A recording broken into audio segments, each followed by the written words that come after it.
তার জন্য যদি একটি দোকান লুণ্ঠিত হয়, চুরি যায় বা মালামাল ডাকাত দ্বারা লুণ্ঠিত হয়, ওই দোকানের 10 লক্ষ 20 লক্ষ 50 লক্ষ টাকা মালামাল চলে যায়।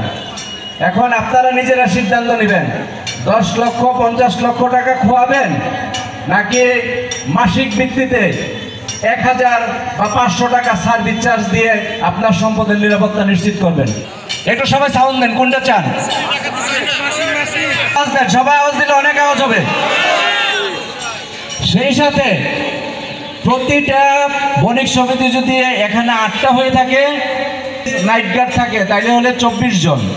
কালিহাতিতে একটি বুট বা একটা পিনও যদি চুরি করার দুঃসাহস দেখায়, তাকে আমরা শনাক্ত করতে সক্ষম হবে এবং তাৎক্ষণিক আপনাদের সিকিউরিটি ব্যবস্থা জোরদার করতে হবে, আর কোনো বিকল্প নেই। কারণ চোর আসে কোথা থেকে? আমরা চোর ধরেছি, বাড়ি কোথায়? রংপুর। থাকে কোথায়?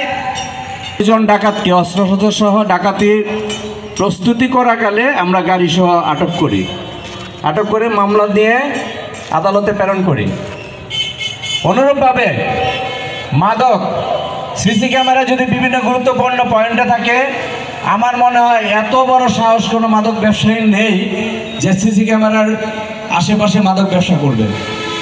এই থানাতে যোগদানের পর আপনাদের যেই উপজেলা নির্বাহী অফিসার আছেন, অত্যন্ত ভালো লোক, ওনার মাধ্যমে বিভিন্ন মাদক ব্যবসায়ী ধরে আমাদের যে মোবাইল, আমরা কাজ করতে চাই, কাজ করার পরিবেশ দরকার।